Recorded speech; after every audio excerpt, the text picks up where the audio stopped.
How do you know this? That's what I do. I drink and I know things. Truth is, I am Iron Man. Roads? Where we're going, we don't need roads. When people ask you what happened here, tell them the North remembers. And here we go. Welcome to Not Another Movie Pod. I'm Zach Williamson with Luke Goosens and Ross Cutsforth. Today, we're talking Mandalorian episode 8 and 7 because we missed that. Sorry, y'all. We've been late, a little bit inconsistent lately due to the holidays, but our schedule will pick back up next Monday when we drop the Rise of Skywalker review and discussion finally. We also have been dropping pods on our Patreon the past few weeks, so you can check that out at patreon.com/notanothermoviepod and follow our Twitter at notamoviepod for updates for when we post new pods to our Patreon. Also on this one, Ross will join us about halfway through because he was running a little late due to some family stuff. This episode was a good episode, and the last one. Both of them were pretty good episodes. Flipping, they didn't have to re-show his parents dying. Seen that 3 times. Because we've already seen that. That was the 3rd time they put that in the show.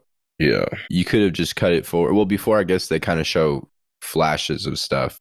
It wasn't we saw him die, and we that. saw the battle droid open it up. Yeah, we saw they that. only had to show it once. Yeah, they could have just basically started it right before that and then showed the big reveal that it's the Mandalorians who saved him. Mm-hmm. I can't believe people thought it was going to be like Obi-Wan. That would have made zero sense. Dude, I'm confused. Why did Moff Gideon say...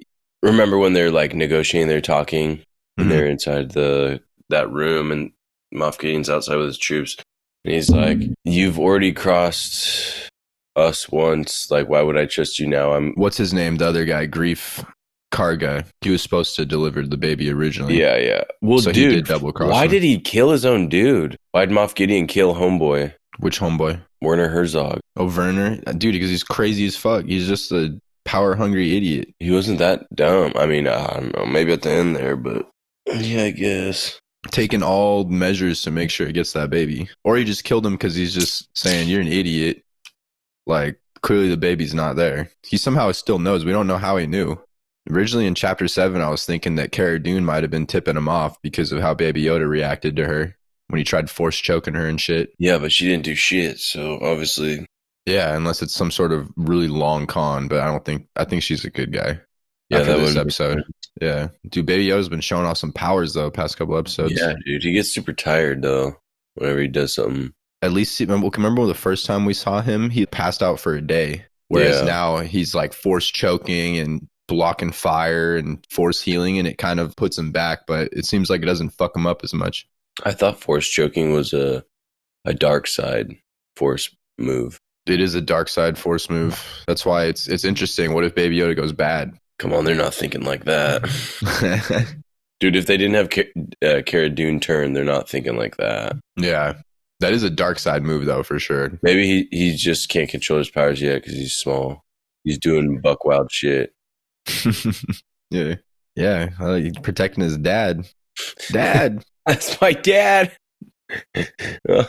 This part, too, was funny with the fucking Scout Troopers. One of those is played by, I don't remember how to say his name, Jason Sudeikis. I was going to ask you, dude, I was going to say, this has to be some type of cameo of some dude. Yeah. They're just punching Baby Yoda, man. Fuck them. Because that was hilarious. I don't know who the other one is. Should I look up the other guy? Yeah. Stormtroopers. Scout Troopers. Bro, their helmets are super unconventional. How do they see anything? You can only see straight forward. I was thinking this last episode when they were sitting on their speeders. I'm like, dude, those helmets are fucking worse. No wonder they can't shoot for shit either.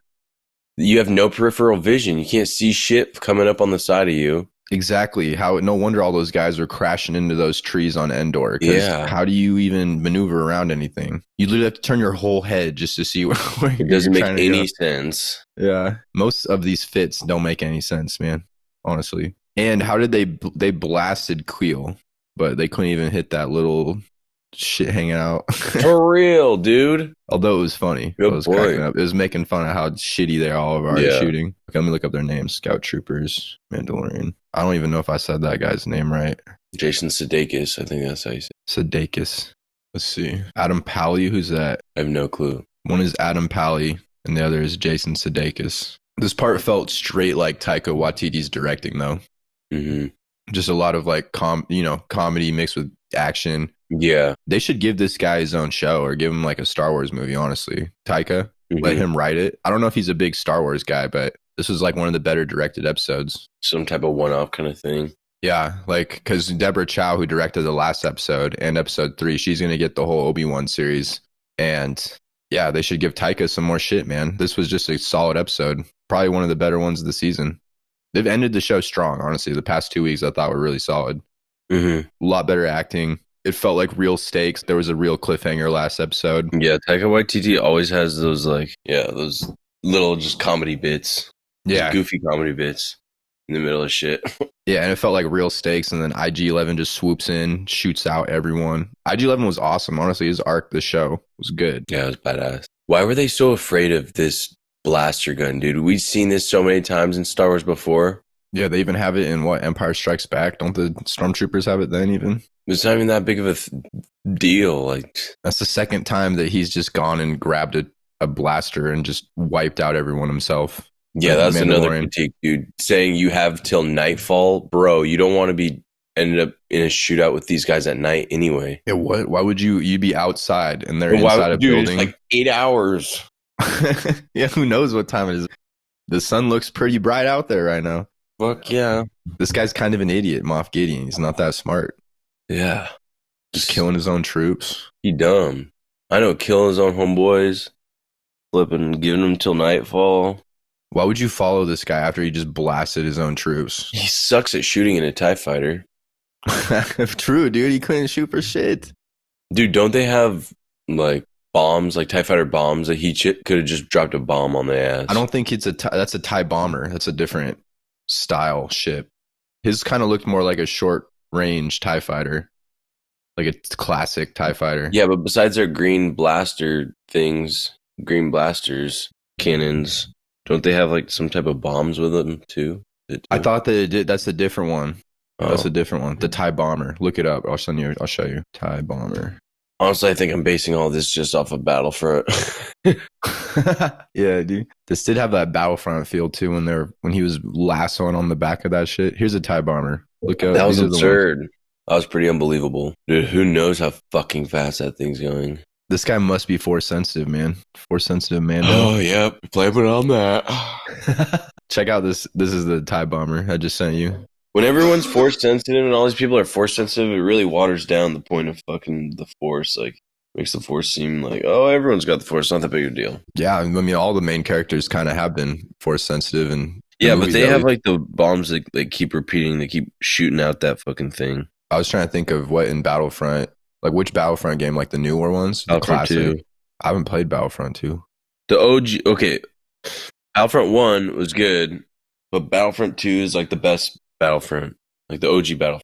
Yeah, you're talking like 10 years ago, like PlayStation. Yeah, like PlayStation Battlefront. Minor complaint too was they said it was going to take him hours for that back to tank shit to work. Oh yeah, and then he's like, "Oh, I'm feeling better, good to go." Walks down the hallway, finds the 2 seconds later. Yeah, he should have just said minutes, make it flushed out. Yeah, because every other time we've seen back to tanks, it takes a while. Like when Luke Skywalker in Empire Strikes Back was in a back to tank. He was floating there for like a day or two when he had to recover after the fighting that ice yeti. The fuck are those things called again? Wampas? Ice yeti. That's what a yeti is. They live in ice. It's a wampa. Yeah, we were right. This was like one of my complaints in this episode too. I felt like this was not even Taika's idea too. This felt like more Jon Favreau wanted the whole scene in this just to show the family saying goodbye again. Dude, they could have either showed just the scene when we originally first saw it and the entire scene of it, not just like bits and pieces they kept adding onto it. They could have just done this once. Exactly, and showed the whole thing either at the very first time or like when we saw this episode. Well, I liked when they showed that the Mandalorian showed him in this episode because I think it ties in to the ending with how he carries himself as a person. Yeah, like he's gonna go anything to try to save this baby because like that's what they did for him. But yeah, I think that they didn't need to show this scene 3 times. You could have done it twice. You could have done one where you teased it and then finally showed the big reveal at the very end. Because it just always felt weird too. Because it was anytime he was with the armorer and she's banging shit, and for whatever reason he got PTSD on that. What'd you think about his face reveal? I don't know. I didn't even think anything of it, honestly. It just because I know what Pedro Pascal looks like. I think I like it better with his helmet on. He should just keep his helmet on. Like, we know what he looks like. What did they need it? Did we need that? I don't know. Do you think we needed it? I felt it was kind of. He didn't really need it. Where the wound wasn't even on his head. He just sprayed fucking random shit on his head, and then. I think he bumped his head pretty good. He's like concussed. Yeah, but the wound was on his back. Was it? I thought On he his touched neck. I thought he touched like the back of his head and it was bleeding. Or his neck. Well, he couldn't have. He got shot. That's what wounded him. He got blasted by that explosion. Oh yeah, that too. Good point. Yeah. But I thought the blasters what hurt him. Maybe I don't know. Yeah, but the shock probably fucking hurt him more. Yeah. I didn't think that I would have been perfectly fine if they just had never showed him take his helmet off. It didn't feel like a big reveal. The big reveal for me in this episode was the Darksaber at the end. Yeah, that was badass. Which is for the listeners, that's the Darksaber was the first, it was a lightsaber created by the first Mandalorian who became a Jedi in like 1,000 years before this show even happened. Literally 1,000 years. I think it's like 1,019 before Battle of Yavin. That could be wrong. Maybe I should check that. Yeah, check that. I don't know. That was something I never thought we'd see in live action because that's something they've introduced in Rebels and the other TV shows. Sorry, Clone Wars. Darth Maul even has the Darksaber at one point. So he must get it later from Darth Maul or whoever took it from Darth Maul, the leader of Mandalore. Mm-hmm. That's going to be a Ross question. Yeah, 1019 before Battle of Yavin. Tar Vizsla. Only black-bladed lightsaber. Bladed lightsaber didn't have a black blade. Yeah, it did. Black It was bladed. blue. No, it's black. Are you high? I'm not high today, no. What do you mean? That is not black. Fast forward and check that shit. Yeah, I will. I just don't even know about this guy as a villain. He just kind of seems dumb. You're right. Black blade. Fuck. So he must have got it when they were fucking with Mandalore. At least they confirmed in this episode also that you don't have to be from Mandalore to become a Mandalorian. Like that was something that we had figured already, but they just straight up confirmed that. And it sounds like you can't be an alien. You have to be a human. Because didn't they say that? They said if you can't find his family, well, wait, maybe they might take him in then. Wait, what do you mean? Okay, so remember when he was saying to Baby Yoda, oh fuck, the armor was talking about Baby Yoda, and Roswell has joined us. What's up, guy? Yeah, hey. What I was saying though, Luke, was that so I was thinking at first that they wouldn't let other alien species in, but I think something she said is that Baby Yoda could be a foundling if they can't find his family. Oh yeah, that's what she said, right? There's two options. Either he's a foundling or you bring him back to his family or from wherever he belongs. Yeah, give him imagine him with like a little Mandalorian helmet on. Dude, he should definitely not be a Mandalorian though. Can you guys not hear me that whole time? No. Oh, fuck. What did My you bad. say? I said I cracked the Coors. Hey, cheers, guy. What's What's up, boys? Let's go. And I was saying that's the creed, right? For the Mandalorians. Anyone they find that they can make a foundling. Doesn't matter what race they are. Yeah, that's what From it my seems. understanding. So we can see some creatures with crazy helmets here soon, potentially. Do you want that in Yoda, in the Yoda species? I mean, there's got to be one, right? Yeah, he'd be the ultimate Mando. Why is there got to be one, dude? I thought they're so force sensitive. I mean, there's a whole planet of them somewhere, from what it sounds like. Or Is there? maybe she just thinks that, but their species is not. It doesn't operate how other species operates. There could be a whole Maybe. season 2 where he's trying to find the family and he can't because they're extinct. So then he Yeah. does have to eventually become a Mandalorian. Maybe Yoda species are like dragon eggs. They're just Rare. rare and spread out, and they hatch from some type of event. Black hole. Oh, that'd actually be kind of cool. That's where he gets all his fucking powers from, a black hole. Yeah. That'd be pretty fucking bad. They just draw their force energy from black From holes. a dead star. Fuck. That'd be sick. Dude, that's one thing in Star Wars. They've never even touched black Yeah. holes. Never shown one ever. Solo. That wasn't a black hole, though, was it? Is, I thought that was a quasar, I don't know or what some the shit. fuck it was. When he was a nebula. doing the Parsec run? Yeah, that was a nebula. Oh, maybe. Yeah, you might be right. I don't know I've the never difference. seen a black hole. Yeah, they never be talking about that shit. Do you think someone would accidentally run into one all the time, especially with all their space travel? Right? In a massive galaxy Yeah. like that, too. Or not, Second. because space is so big, you might never run into shit. Yeah, true. Realistically, yeah, you wouldn't run into it unless you were trying to. Yeah, more likely if you just jump to hyperspace, you would hit nothing. Then you would hit something. Yeah. The nebula from Solo is just a condensation of matter out in space, basically. Are you looking it up? I was going to see what the fuck that shit was, yeah. Because didn't it have a creature in it? Yeah, I don't remember what it was called though. It was some whack shit with tentacles. Yeah, it says it was a... Yeah. Well, in the Star Wars canon wiki for Nebula, it doesn't even mention Solo. So I don't know what the fuck that was that they... What was that then? What the fuck? This nebula looks crazy on this picture. The Kalita Nebula, it's got like massive dragon-looking fuckers. What was his signet though? Yeah. His signet's a mudhorn. Oh, I thought he originally didn't want that. He couldn't claim it. She claimed it as a clan of two, Yeah, because Yoda and him defeated it together, technically. So and he's a foundling. Yo, what do you guys think the Mind Flayer reference was? Was that like a reference to that creature that they had in Rogue One? Remember that thing that they attached to your brain? And the thing that Forrest Whitaker uses. yeah, just like a nickname for it. Yeah, I think it was just a callback to that. Because I don't know what else it would be. Mind Flayer's like Dungeons and Dragons shit. Yeah. Stranger Things. Yeah. It's just something that can access your mind and kind of manipulate your mind. Cara Dune too, she's from Alderaan. That makes a lot of sense why she joined the rebellions after they blew up her planet. She's probably pissed. Yeah, dude. I can't believe I thought that she could potentially be a spy. Oh, for the Empire? Yeah. No, not after that shit. Not after this episode. No way. And what'd you think, Ross, about the episode? 8? Yeah. Or just I these thought it was past dope. two. Just they kind of go hand in hand. So I was talking about this with one of my friends, and so like the mid-season, super shaky, make me lose my faith in this. I feel like these last 2 episodes really help redeem the series. Yeah. And they brought back kind of a cohesive story and like a big baddie that you could focus on, you know, something like that can carry over through multiple episodes. Gives it more of a cohesive storyline. And I think episode 8, I really liked. You could really feel Taika Waititi. Those 2 scout troopers talking at the beginning was fucking gold. The dry humor in it was great. And when they were shooting at that can, that was very meta humor right there. Just showing how shit stormtroopers are at shooting. But they were just, it was really natural, you know? They were just target practicing some fucking can. It was hilarious. And they can't shoot. I really like, yeah. Wasn't one of them Jason Sudeikis too? Yeah, it was. I fucking love Taika Waititi's directing style, dude. Oh no, I was saying they should give Hilarious. him more Star Wars projects. Yeah, give him a couple episodes next season. Give him and Deborah Chow more stuff, and Rick, the other director. Of episode 3. Rick did episodes 2 and episode 6.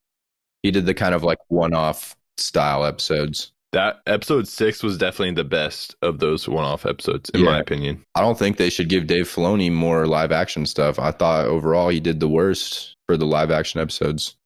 He did 5 and 1. Yeah, I agree. He wrote episode 5 too. I don't know if he's ready for the big leagues. Also, one thing was just the acting was pretty fucking bad in episode 5. Yeah, definitely. My God, that one guy that was calling out episode 9 I and know. episode 8. Luke, did you hear about He was this? The guy, terrible. the dude who played Toro Callahan. I don't remember his fucking name. The bounty hunter wannabe who got pieced at the end of the episode. Yeah. The actor went on Instagram and just shit all over the new Star Wars movie. Said it's ass, ruins everything. Like, Damn. worst Star Wars movie yet is what he was saying. I was like, dude, this guy was just in the TV show 2 weeks ago. I would not be spouting off if it were me. Yeah, that. dude, you about to be unemployed? Like any employment opportunities? Bye, boy. Yeah, goodbye Disney deals. Damn. Fuck. And the thing is with him too, is yeah, he was really bad, but I wasn't gonna trash on him and stuff. I didn't think his performance was good. But now that he's trashing on other stuff, I feel way more inclined to shit on him. Yeah, and he has no room to talk. Good point. No room to Yeah. talk. Exactly, dude. Fucking ass, dude. Ass. The acting was bad, man. He had the worst acting this season. Agreed. That or those. I mean, he Blue had a way dude. more major part than those people in episode 4, though. Like the villagers that try to recruit the Mandalorian. Oh yeah, they sucked. They sucked, but they weren't like a huge major part where it was super annoying the whole time. I was gonna ask you, what did you think about him taking off his helmet? I thought it was. You could go two ways with it. You could see it as being really against his character because the whole season he's hated droids, and the only thing that he lets see him without a helmet on is a droid. You could see it as character growth and seeing it as kind of ironic, which is how I saw it. Was like this whole season it makes a point of he hates droids. He just despises them no matter if they're seen as good or evil by others. He always sees them as evil. The season goes by, he kind of grows as a character, especially it was a lot in this last episode. That's a good take. He has grown this season. He's very more open to working with people and having allies and taking care of this baby. And his shift on droids has changed. It's like actually this whole shift on the whole world has changed a lot. Because remember, if you look at like even A New Hope, when they were at the cantina, they'd say no droids because everyone remembers the Clone Wars. They remember all the droids just fucking everyone up. And now droids are working at the cantina and just shows the growth that people are starting to forget about all that. It's crazy that no one remembers a Jedi, though. They're always like, these wizards. It's like, dude, how the fuck do you forget Jedi? It's only been That shit 30 just years. happened. Luke just defeated the Emperor. No one knows that Darth Vader was Anakin. Yeah. Or no, sorry. No one knows that they were related. Luke and Anakin are related, and Leia's related. Hunter, dozens of Jedis just 30 years ago. Mm-hmm. I don't get how that completely is erased. I mean, he was a kid, Yeah, if not even born true. yet. But he's this traveling guy. He's probably somebody who's always hearing stories in bars, always hearing stories from people. You would think he would know about Jedi. Yeah, true. So Yeah. it's just kind of an inconsistency because of what the orders of the movie, how they were made. I guess like you just say the galaxy's so big, you might. Yeah. Which you could then would make sense that no one would recognize a Luke Skywalker on that Tatooine. He's got the same fucking last name as Anakin.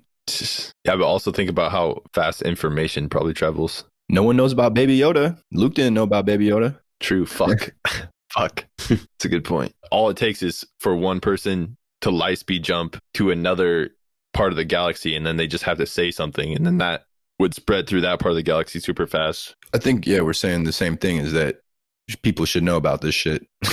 Yeah. Mhm. Okay. We on the same page. Yeah. I don't know. What else do you think about this episode, Ross? Because me and Luke kind of did like a 10-minute thing on it before. Only complaint we really had is that they kept showing his origin. Oh, the flashback. Yeah, at least this time they Yeah. showed the Mandalorian saving him, which is what we all thought was going to happen. But it just like, you didn't need to show the whole thing again. Just speed it up a little. That's what we were saying. Yeah.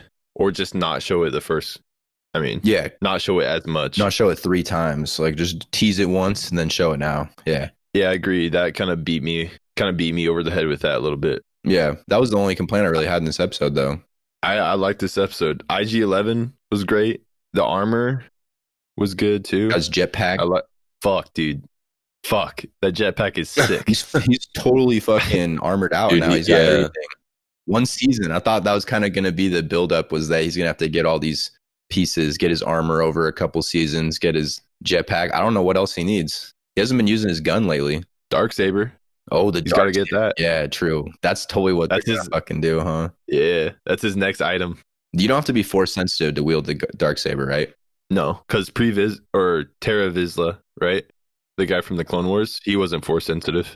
Terra Vizsla. Isn't that the dude you sent me, Tarre. Zach? I thought Terra Vizsla built the Darksaber. Or was it I'm confused. Was Vizsla the one who built it, or Terra Vizsla? Terra Vizsla created it. First Mandalorian ever inducted in the Jedi Order. Yeah. Okay, so I'm talking about Vizsla. Pre-Vizsla, He was not. Yeah, that force was in sensitive. he's in his line. Yeah, Isn't that a dog? Vizsla. What you Maybe. No, Visla's. Oh yeah, my dog is actually a Vizsla. Yeah, dude, I knew it. My dog right outside Vizsla. That dog right there. I like seeing the Darksaber. I never think we were going to see that in live action. I don't know how that fool got it. He's kind of a dumbass, but I like seeing it. Yeah, that was okay. That was one of my problems with it, was how they went about the siege on those Yeah. on those fools. We'll wait till nighttime. Yeah, no, just storm their asses, Yeah, capture them. They can't do shit. we got And to they had see. so- We got to see yeah. Baby Yoda's powers, though. Just fuck up that The flame trooper. Fuck, that was sick. Maybe they were just scared because of Baby Yoda. Like, we can't go in this. They're about to flame everyone. Yeah. Yes. No, I'm saying after they saw what he did to the flame trooper. Yeah, I don't know why they took so long to storm back in after. That was probably my main problem with it, honestly. But I thought it was good besides that. And there's that random jacked astromech droid. I didn't realize that they did that. I thought they were just like dudes that they go on ships with you, like they're directional, navigational. He must have, he must have been modified, is what I was thinking, because he had 4 arms and 2 legs, and I don't know, never seen anything like that in canon. No, that's brand new. Maybe in the Clone Wars. You should just blast that fool. Fuck. Yeah. Oh my god, dude. Cara Dune's character is so quick to temper. It's like frustrating. Yeah, like chill out, guy. Yeah, seriously. I don't got anybody else you guys got. I don't really have much else. Yeah, I don't know much else either. I liked IG-11. I liked how his character went out. I liked his story arc throughout the season. It was great. And then obviously the last battle between Din Djarin and Moff Gideon in the TIE Fighter was sick. Oh, and the armor fight. Shit, she's a badass. Yeah. Smashing those Oh, dudes' that heads was in. so dope. I forgot about that. So sick. That was the best scene of the episode. When she broke that dude's face mask open. Ooh. God, that was savage. Brutal. And IG-11 swooping in, saving the day. That was badass. Thought that was going to happen. Oh, on the speeder bike? Yeah, that was sweet. Yeah. Except for I don't get why he didn't just run away with Baby Yoda to the ship. I was like, all right, you're going in balls deep on these fools. But Yeah. Yeah, with That's Baby cool. Yoda just chilling up front. Yeah. Maybe because he knew if When he he- took Baby Yoda back, they would just go swoop it. The only way it was safe is if it's with him, for sure. Yeah. That's true. It's just a choice you have to make. Yeah. You don't really know what's going to work out. Yeah. Mhm. I mean, that's pretty much it. I thought, one other thing, minor flaw. I thought Din Djarin maybe knew how to use his jetpack a little too well right off the bat. They said he was trained as a baby or as a Well, yeah, he said he did a little training, but then right after that, she said you have to become a master at it and shit. And then he was like fucking fighting a TIE fighter 1-on-1 with it right away. They put a little exposition in there to explain it. It was just a slight reach for me. It wasn't a big deal. I still thought the scene was badass. Yeah, I was thinking because he only used it once to shoot straight up, and it kind of didn't look like he was that in control of it, and then he had to shoot onto Yeah. it. And he then only used it 2 more times. He'd use it to jetpack up and then to save himself at the last second. So I didn't think he looked like a pro to me. That's a good point. And just because they said that he had, the first time I watched it, that did bother me. And then I picked that up the second time. They said that he did train as a kid a little bit. And he's a pretty badass dude, like picks up stuff easy, it seems. Fucking legend. Back in King's Landing, I take any night, any day. What do you say? Diagon Alley or something? I don't know what the fuck he said. Jin Alley. In Alley. Yeah. I was a fucking legend. Best character in Game of Thrones. Shut the fuck up. Great. One of the greatest deaths. That is for sure. Just sword in the back of the dome. Dude, Jon Snow bailout. Another Jon Snow bailout. Okay, as that is all we got, boys. Fuck, so should we give this episode a rating and then rate the show as a whole, or just rate the show? The series. I don't know if I would The if I could season. rank the show one. I thought it was a pretty good season, but there was definitely a few episodes I did not like. Yeah. Yeah, it's kind of hard to balance everything against each other over the course of a whole season. The overall arc, those episodes that contain their arc, pretty solid, except for the one that introduced Cara Dune. That was a shaky episode. Oh, yeah. Yeah. But the other 4 episodes, pretty solid. Yeah, first episodes 3, 7, and 8, pretty fucking great. And I thought episode 2 was really good too, because that showed Baby Yoda's powers and all that, and he saved his life. So overall, yeah, pretty good. Yeah. Probably like You an wanna give it 80, a number? shit, let me think, like an 80, 82 overall. Really? Half the episodes you didn't like and you gave it an 82. 2 episodes I Yes. didn't like. You said 1, 2, 7, and 8. I said 3, 7, and 8 were like really, really good episodes. And I thought 2 and 6 were solid too. But episodes Oh, 4 and 5 were not good. What are you giving it, Luke? I'd probably give it like 75, passing C grade. Yeah, I go with 77. Damn, boys. About All that. right. They had some fire episodes and one of the best moments in all of Star Wars, but had some lows too, man. If you just think of it outside of the context of Star Wars, just as its own show, as a show, Yeah, it wasn't. I think there is some weak We'll points. see about this for Gideon sure. guy. If he's the villain, I don't know if I think he's that great of a villain. I was more excited for Werner. Yeah, Kill. Werner He Herzog. seemed a lot more ominous than Giancarlo Esposito. Yeah, this guy doesn't really think things through. He's not very strategic. Rational. Yeah, or rather just blasting his own troops. Seems desperate. Mm-hmm. Okay. Honestly, those scout troopers talking in the beginning, probably the funniest Star Wars moment. Initial hot take, funniest moment in Star Wars. Funniest 5 minutes in That's Star pretty Wars. good. It was solid, man. It was funny. Shit was Classic hilarious. Taika. Yeah. Guarantee he wrote that. I love it. Oh yeah, dude. All his influence is all over that. That was hilarious. So that's all we got. Make sure to follow us on Twitter at Not a Movie Pod, at Culture Crave for the latest updates in movies and TV. Follow our Star Wars account too at SW Tweets. And your boys on Twitter. Mine's at Zach_Williamson. Luke's is at Luke_Goosens. Ross's is at Ross Cutsforth. Support your boys too by signing up for our Patreon. We're dropping at least 3 episodes a month. It's $5. All you gotta do is go to patreon.com/notanothermoviepod. Make sure to keep dropping us reviews and ratings on iTunes or Apple, whatever platform you can on. It helps keep spreading the word about the pod as we go into 2020. Thank you all. Plenty more content to come. Also, shout out always to our producer, Julian Gallegos, and check him out if you need editing at j5music.com. That's it, y'all. Have a nice new year.